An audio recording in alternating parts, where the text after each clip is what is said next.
පැපුව නිව්ගිනියාවේ ගොඩක් ඈත තියෙන ගම්මානයක අහසේ මිනිස්සුන්ට අමුතු ආලෝකයක් එක්ක ලොකු ශබ්දයක් ඇහෙලා. ඒක කොච්චර බරපතලද කියනවනම් මුළු ප්‍රදේශයේම බියටපත් වෙලා ඒ වෙලාවෙම පළාත් ප්‍රධානියා විශේෂ රැස්වීමක් පවා කැඳවනවා. ඒ විතරක් නෙමෙයි අර ඒ සතියන්තියේ එහි හිටපු රටි අග්‍රාමාත්‍රවරයා පවා මේ රැස්වීමට එනවා. ඒකෙන් පේනව නේද මේක නිකම්ම කටකතාවක් නෙමෙයි කියලා. ඒකනේ කිසිම ඩිජිටල් sannivedanayak නැති කාලෙක සාමාන්‍ය මිනිසුන්ගේ බයක් පැය ගාණක් එතවත රටේ ඉහළම නායකයා ගාවට යනවා කියන්නේ සාමාන්‍ය දෙයක් වෙන්න බෑ. ඉතින් අද අපේ මේ ගැඹුරු විමර්ශනයේ අරමුණු වෙන්නේ අන්න ඒ සිදුවීම ගැන තියෙන රහස්‍යභාවයේ ඉවත් කරපු නිල ඇමරිකානු ලේඛනයක් අධ්‍යයනය කරන එක. මේ 1985 ජනවාරි 28 වෙනිදා පෝර්ට් මෝර්ස්බි වල තියෙන ඇමරිකානු තානාපති කාර්යාලයෙන් වොෂින්ටන්ට යවපු ලියවිල්ලක් තමයි අපි මේ කතා කරන්නේ. අපි හෙනම් සිද්ධිය වුණු දවසටම යමු නේද?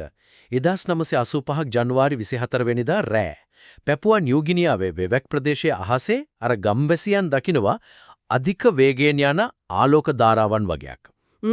මේවා නිකම් නිහඬව යන ආලෝකයක් නෙමේ ලොකු ශබ්දයක් එක්ක තමයි ගිහින් තියෙන්නේ. ඒ වගේම අහසේ දුම්පතයන්, ඒ කියන්නේ කන්ට්‍රේල්ස් නිර්මාණය වෙලා තියෙනවා. ඒ භෞතික ලක්ෂණ තමයි මටත් ගොඩක්ම විශේෂ උනේ. මිනිස්සු තරු කඩා වැටෙනවා දැකලා ওই තරම් කලබල වෙන්නේ නැහනේ. ශබ්දයයි අර දුම්පතේ දැක්කම පේනවා මේවා යන්ත්‍ර සූත්‍ර ක්‍රියාත්මක වෙන ලොකු භෞතික වස්තුන් කියලා. හරියටම.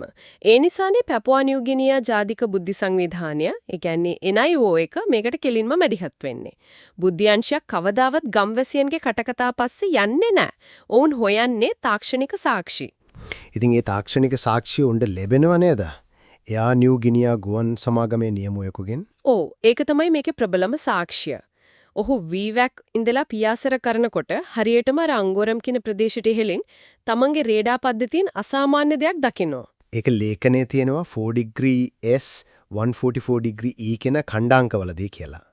දකුණේ ඉඳන් උතුරට ගොඩක් ඉහළින් සහ දැඩි වේගයකින් යන යානයක් තමයි ඔහුගේ රේඩාර එක සටහන් වෙන්නේ. දැන් වාණිජ ගුවන් නියමුවෙක් කියන්නේ රේඩා ගැන හොඳටම දන්න කෙනෙක්නේ. කාලගුණික වෙනසක්ද නැත්නම් ලෝහමය වස්තුවක්ද කියලා ඔහුට පැහැදිලිව අඳුරගන්න පුළුවන්. අනිවාර්යෙන්ම. අනිත් එක ඒකේ තිබුණු අධික වේගය සහ ඉහළ උන්නතාංශ දැක්කම ඒක සාමාන්‍ය කාලගුණ බැලුණයක් වෙන්න තියෙන ඉඩ සම්පූර්ණයෙන්ම නැති වෙනවා. ඒක යන්ත්‍රයකින් කියවපු දත්තයක්. ඒක ඇත්ත. ඒ වගේම ඒක එක තැනකින් ආපු හුදකලා වාර්තාවක් විතරක් නෙමෙයිනේ. එදා රෑ 7ට විතර එක යානයක්වත් දැකලා තියෙනවා.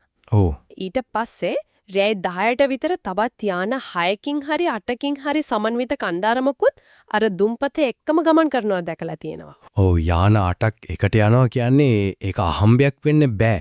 ඒක ඊටමත් සංවිධානාත්මක හමුදායමය මෙහෙයුමක් ලොකු sannivedanayak තියෙන්න ඕනේ වට එකට යන්න. එක්තන තමයි මට පොඩි ගැටලුවක් ආවේ. මේතරම් රේඩාර් දත්ත සාක්ෂි තියෙද්දි ඇමරිකානු තානාපති කාර්යාලයේ ගාඩ්න කියන නිලධාරියා ලේඛනයේ 4 වෙනි ඡේදයේ මේ තොරතුරු අවිනිශ්චිතයි එහෙමත් නැත්නම් ස්කෙචි කියලා හඳුන්වන්නේ ඇයි? ඔහු මේ දත්තේ යටපත් කරන්න හදනවද? එකපාරට මෙහෙම හිතෙනවා තමයි. ඒත් ඔහු තානාපති නිලධාරියෙක් මිසක් රේඩාර් විශේෂඥයෙක් නෙමෙයිනේ. ඔහුට මේ තොරතුරු අවිනිශ්චිත වෙන්නේ ඇමරිකානු හමුදා දත්ත පද්ධතිය ඇතුලේ මේකට කිසිම සාක්ෂියක් තිබුණේ නැති නිසායි. ඒ කියන්නේ ඔහු මුලින්ම තමන්ගේ ආයතන වලින් මේක හෙව්වා. අර ලේඛනයේ තියෙන 43SW කියන ආයතනෙන් නේද?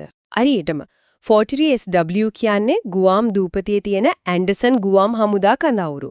ඒ කාලේ පැසිෆික් කලාපයේ B-52 බෝම්බ හෙළන යානා පාලනය කළේ එතනින්.